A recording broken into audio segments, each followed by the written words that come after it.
শরীরটা খুব খারাপ। টুনা, টুনা, তুমি কাকে নিয়ে এসেছো? ও এটা এটা আমার বিয়ে করা বউ।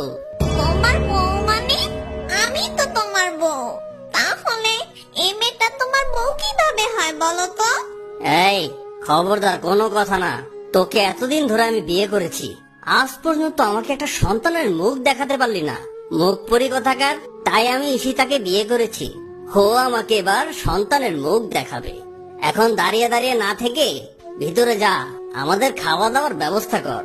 ও আচ্ছা, আমি এবার সবটুকু বুঝতে পেরেছি। এরপর টুনি কাঁদতে কাঁদতে ঘরের ভিতরে যায়।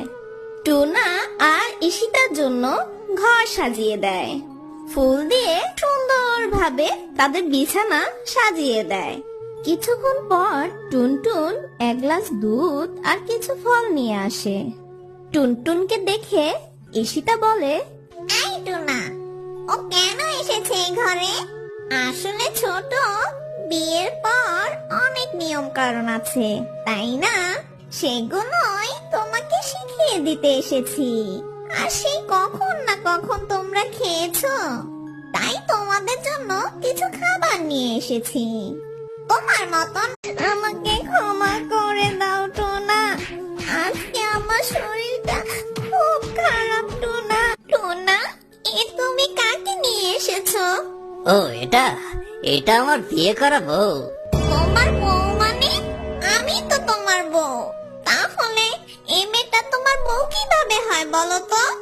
এই খবরদার, কোনো কথা না। তোকে এতদিন ধরে আমি বিয়ে করেছি, আজ পর্যন্ত আমাকে একটা সন্তানের মুখ দেখাতে পারলি না। মুখ পরি কথাকার, তাই আমি ঈশিতাকে বিয়ে করেছি। হো আমাকে এবার সন্তানের মুখ দেখাবে। এখন দাঁড়িয়ে দাঁড়িয়ে না থেকে ভিতরে যা, আমাদের খাওয়া দাওয়ার ব্যবস্থা কর। ও আচ্ছা, আমি এবার সবটুকু বুঝতে পেরেছি। এরপর টুনি কাঁদতে কাঁদতে ঘরের ভিতরে যায়। টুনা আর ঈশিতার জন্য ঘর সাজিয়ে দেয়, ফুল দিয়ে সুন্দরভাবে তাদের বিছানা সাজিয়ে দেয়। কিছুক্ষণ পর টুনটুন এক গ্লাস দুধ আর কিছু ফল নিয়ে আসে। টুনটুনকে দেখে ঈশিতা বলে, এই টুনা, ও কেন এসেছে এই ঘরে? আসলে ছোট, বিয়ের পর অনেক নিয়ম কারণ আছে, তাই না? সেগুলোই তোমাকে শিখিয়ে দিতে এসেছি। আর সেই কখন না কখন তোমরা খেয়েছো, তাই তোমাদের জন্য কিছু খাবার নিয়ে এসেছি। তোমার মতন